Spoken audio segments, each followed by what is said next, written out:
Hello, welcome to the second lecture on use of ChatGPT in data science. Now, this is entire ChatGPT, entire data science life cycle. It begins with problem identification and business understanding. Then we acquire business related data. We do data understanding or exploratory data analysis. We do feature engineering, which some people consider a part of this. We then create model. We train the model. We validate it. We test. Validate means test the model. We deploy the model.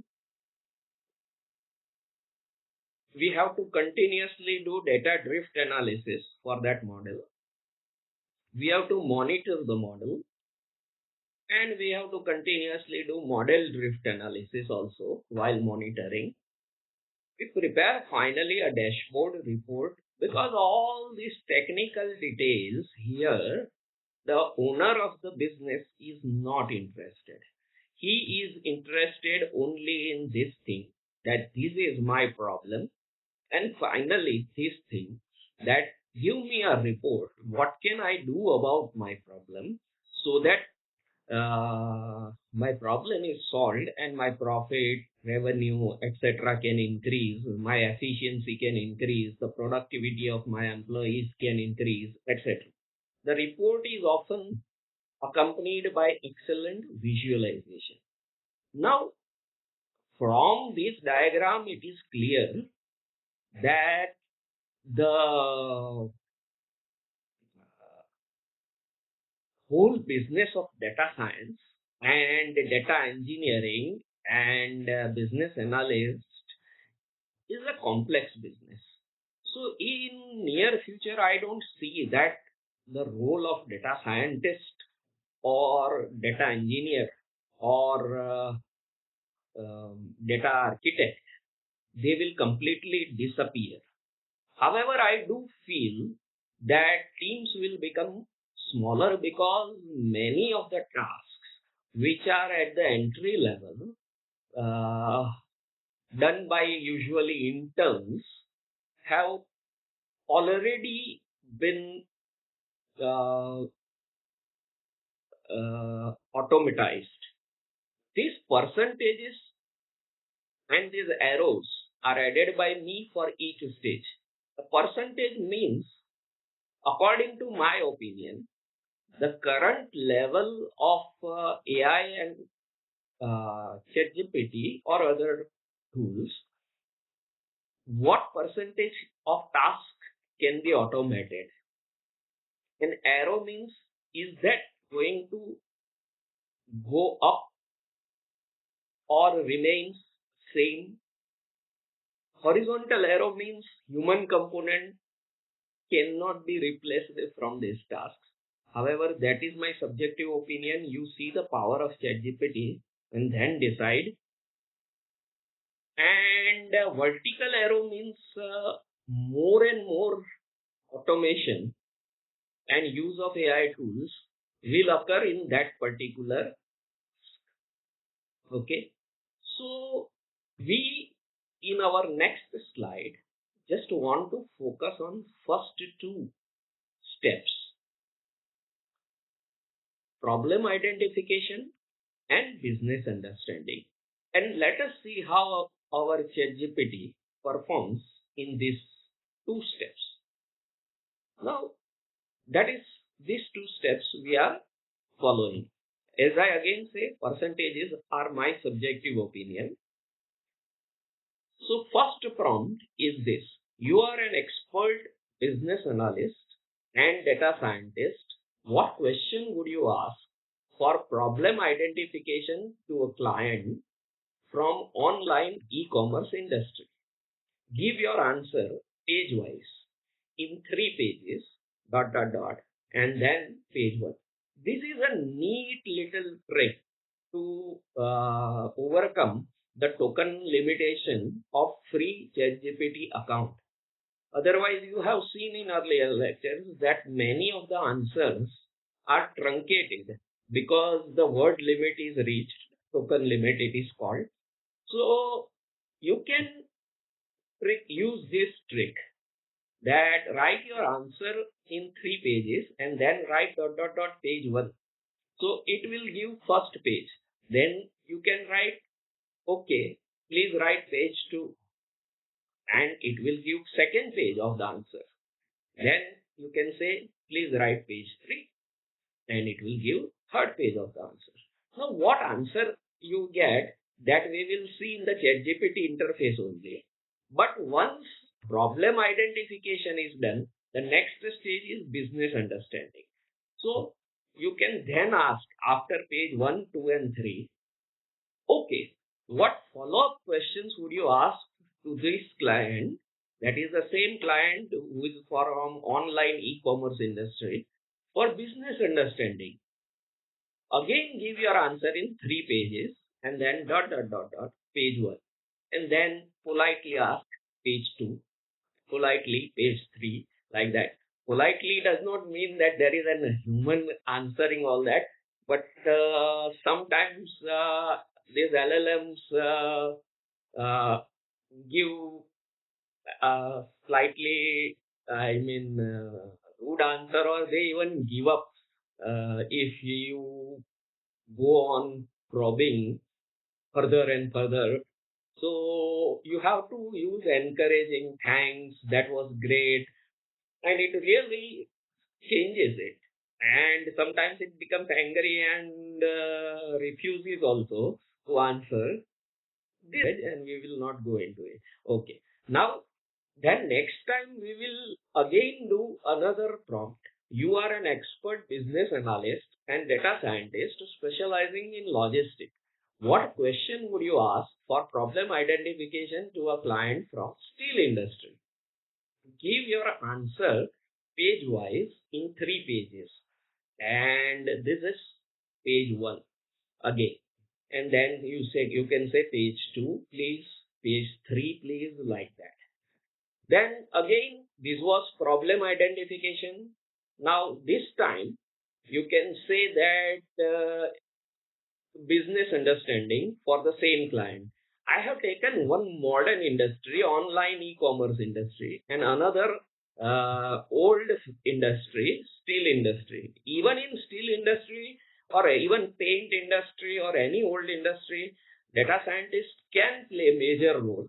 For example, here I have said logistics. So you have to design entire logistics, from where raw material will be procured, how inventory level will be maintained, and all those things. Okay.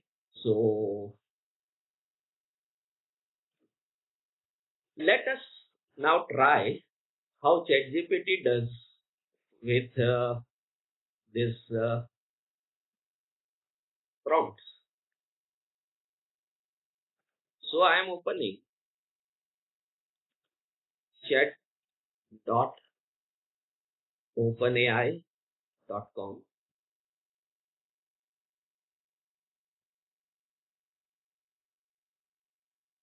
Sorry, spelling mistake.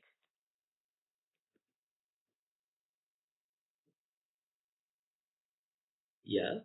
And I am putting my first prompt.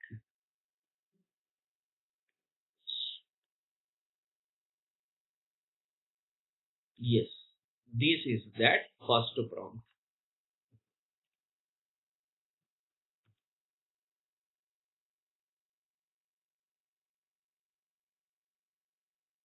And you can see the speed with which it is giving you answer. Now your entry level intern data scientist may not be able to come up with these high speed questions. Okay. Now this is page 1. Okay. I can copy paste this in a Word document. Then, okay. Please give page 2 of above answer.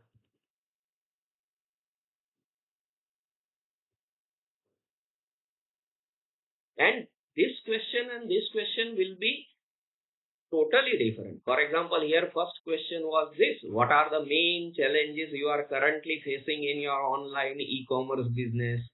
Are you experiencing any significant drop in the customer engagement and so on? While here the first question is this: how do you currently handle product management and organization? Then what is current state of your website's user experience and interface design and so on? And finally, I am just encouraging it. Well done.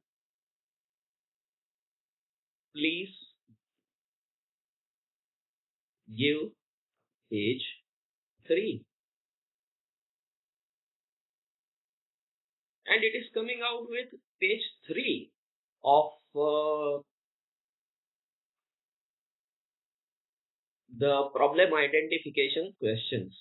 How do you handle data security? Because for online e-commerce platform, that is very important. And totally new questions. Now you can understand that if I copy paste these questions, these are 15 questions, these are another 15 questions, and these are around 20 questions. Then I make a document. For example, here I have made a Word document like this. And if that document is sent to my client or potential client, he would be possibly impressed with the depth. And many times it is possible that there are several aspects of the business which, as a human being, the managers may miss, and the from the owner side, and the intern data analyst can also miss from the data scientist firm side. But such a help is really helpful. Now I am taking the second prompt, this time logistic data scientist in steel industry. Okay, so I can write new chat just in case it does not remember the previous one. And this time in logistic, also it is coming out with great problem identification. What are your current logistic challenges? What are key logistic goals? That is, what exactly do you want to achieve? How do you currently manage your transportation network? And this is page 1 only. So I write page 2, please.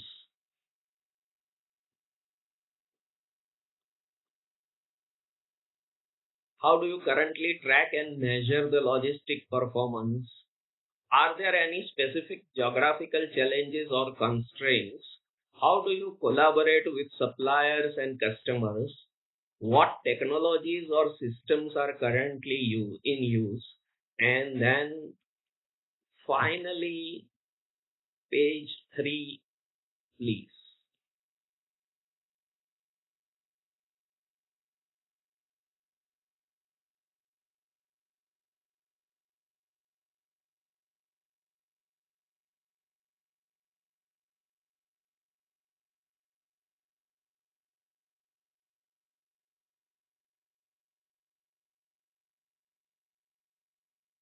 So you can again see that you can easily create a 3-page document.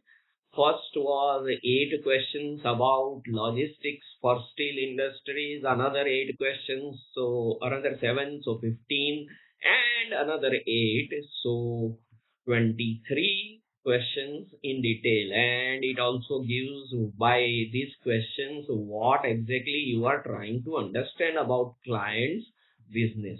Okay, for example, here I have made that document. Okay, and this was earlier document, so it had even given topic wise supply chain visibility, transportation and freight management and all that.